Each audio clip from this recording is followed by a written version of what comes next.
മുന്നേ വന്ന വേദഗ്രന്ഥങ്ങളിലുള്ള സത്യങ്ങളൊക്കെ അവർ മറച്ചു വെച്ചു, ഭിന്നിച്ചു കളഞ്ഞു. അതുകൊണ്ടാണ് ആ സത്യത്തെ പുറത്തു കൊണ്ടുവരാനാണ് നബി വന്നിട്ടുള്ളത്. അപ്പൊ അതാണ് ഇവരിവിടെ പറയുന്നത്. അവരിലെ പ്രധാനികൾ ഇപ്രകാരം പറഞ്ഞുകൊണ്ടുപോയി: നിങ്ങൾ മുന്നോട്ട് പോയിക്കൊള്ളുക. നിങ്ങളുടെ ദൈവങ്ങളുടെ കാര്യത്തിൽ നിങ്ങൾ ക്ഷമാപൂർവ്വം ഉറച്ചു നിൽക്കുകയും ചെയ്യുക. തീർച്ചയായും ഇത് ഉദ്ദേശപൂർവ്വം ചെയ്യപ്പെടുന്ന ഒരു കാര്യം തന്നെയാകുന്നു. അവസാനത്തെ മതത്തിൽ ഇതിനെപ്പറ്റി ഞങ്ങൾ കേൾക്കുകയുണ്ടായിട്ടില്ല. ഇതൊരു കൃത്രിമ സൃഷ്ടി മാത്രമാകുന്നു. അപ്പോൾ ഞങ്ങളുടെ ഇടയിൽ നിന്ന് ഉത്ബോധനം ഇറക്കപ്പെട്ടത് ഇവന്റെ മേലാണോ? അപ്പൊ അവർ ചോദിക്കുന്ന ഒരു സന്ദർഭമാണ്. എന്നാൽ അള്ളാഹു പറയുന്നുണ്ട്, അങ്ങനെയൊന്നുമല്ല. അവർ എൻ്റെ ഉത്ബോധനത്തെ പറ്റി തന്നെ സംശയത്തിലാകുന്നു. അല്ല, അവർ എൻ്റെ ശിക്ഷ ഇതുവരെ ആസ്വദിക്കുകയുണ്ടായിട്ടില്ല. അതല്ല, ആകാശങ്ങളുടെയും ഭൂമിയുടെയും അവയ്ക്കിടയിലുള്ളതിൻ്റെയും ആധിപത്യം അവർക്കാണോ? എങ്കിൽ ആ മാർഗങ്ങളിലൂടെ അവർ കയറി നോക്കട്ടെ. അപ്പൊ അള്ളാഹു പറഞ്ഞെന്താണ്?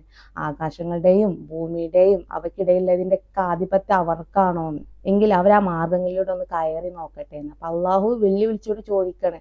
യഥാർത്ഥ സത്യങ്ങൾ വിശുദ്ധ ഖുർആനിൽ കൊടുക്കുമ്പോൾ അവരതിനെ നിഷേധിച്ച് തള്ളുക ചെയ്തത്.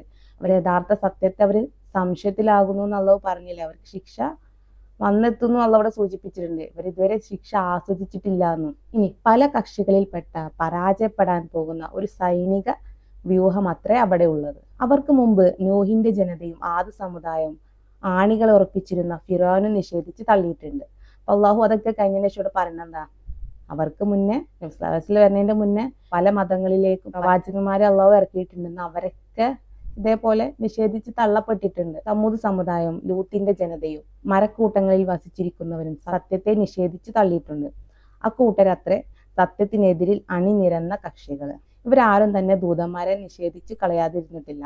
അങ്ങനെ എൻ്റെ ശിക്ഷ അവരിൽ അനിവാര്യമായിട്ട് യഥാർത്ഥ സത്യങ്ങൾ വരുന്ന സമയത്ത്, യഥാർത്ഥ ദൃഷ്ടാന്തങ്ങൾ വരുന്ന സമയത്ത് ആ കൊണ്ടുവന്ന ദൂതന്മാരൊക്കെ അവർ നിഷേധിച്ച് തള്ളിയിട്ടുണ്ട്.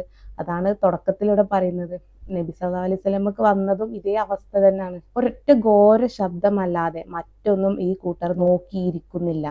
അത് സംഭവിച്ചു കഴിഞ്ഞാൽ ഒട്ടും സാവകാശം ഉണ്ടായിരിക്കുകയില്ലാന്ന്. ഈ അവസ്ഥ ആർക്ക് വരാന്നറിയോ? മഹദി ഇമാമിന് വരാം. മഹദി ഇമാമ് യഥാർത്ഥത്തിൽ വന്നു കഴിഞ്ഞാൽ ഇത്ര പെട്ടെന്നൊന്നും ആൾക്കാർക്ക് അത് മനസ്സിലാക്കാൻ കഴിയൂല. അഥവാ മഹദി ഇമാമിനെ വിശ്വസിക്കുക എന്നുള്ളത് തന്നെ കുറച്ച് റിസ്ക് ഉള്ള കാര്യമായിരിക്കും. അതുകൊണ്ടാണ് മുട്ടുകുത്തി അഴിഞ്ഞിട്ടെങ്കിലും നിങ്ങൾ മഹദി ഇമാമിനെ ബൈഅത്ത് ചെയ്യാന്ന് പറയുന്നത്. ഒരു പക്ഷേ യഥാർത്ഥ മഹദി ഇമാമ് വന്നാൽ അവർക്ക് തിരിച്ചറിയാൻ കഴിയുമോ എന്നുള്ള കാര്യത്തിൽ തന്നെ സംശയമാണ്, അതിലുപരി വിശ്വസിക്കുന്ന കാര്യത്തിൽ.